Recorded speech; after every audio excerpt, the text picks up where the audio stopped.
How do you think spirituality can help get rid of corruption to some extent? So let's understand this corruption, because it's a very important thing that everybody understands this properly in its right perspective, rather than reacting against a bunch of people who are in an advantageous position, okay? Wherever I go, I speak to various economic and political leaders around the world, everybody says, we want to come to India, India is a big possibility, but the humiliation of corruption, we can't bear it. Because it's not just about money, they're willing to pay a percentage and get the work done, but the humiliation that they put through on a daily basis, which we have gotten used to, they're not willing to go through that. They said, it doesn't matter if we don't do business, but we don't want to come there and go through all that rubbish. So, this possibility is being jeopardized by a handful of people, or it is wrong to say it's a handful of people, it's a nation full of corruption. Correct. Because how many people in Mumbai streets, if there is no policeman, will stop at the red light?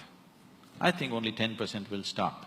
So these 90% are corrupt people. If you make them the chief ministers and prime ministers, you know what they will do? So instead of just calling it by one bad word called corruption, we need to understand, we as a society are trying to move from a feudalistic way of managing our lives to a democratic way. The democratic way has still not sunk into us. Suppose you become the chief minister of this state. Your relatives and your friends will expect that you do something for them. If you become the chief minister and you're very strict and you will not yield to any nepotism, they'll think, what is this? He's my brother, he became chief minister, look at him, he doesn't look at me. He does not understand you're being straight, you're doing something for the country. So I am saying in our psyche, we are still feudalistic in nature, but we are trying to run a democracy. Democracy will not happen with an active sense of education as to what is democracy, what is the power of democracy, what it means, what is the responsibility of living in a democratic society.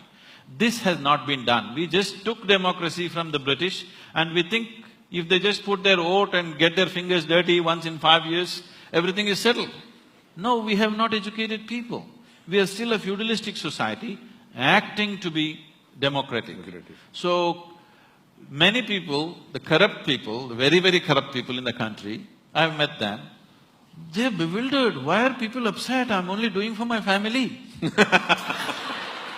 This is just a little bit of misunderstanding about Einstein's theory of relativity. You know, Einstein said everything is relative. They misunderstood relatives are everything.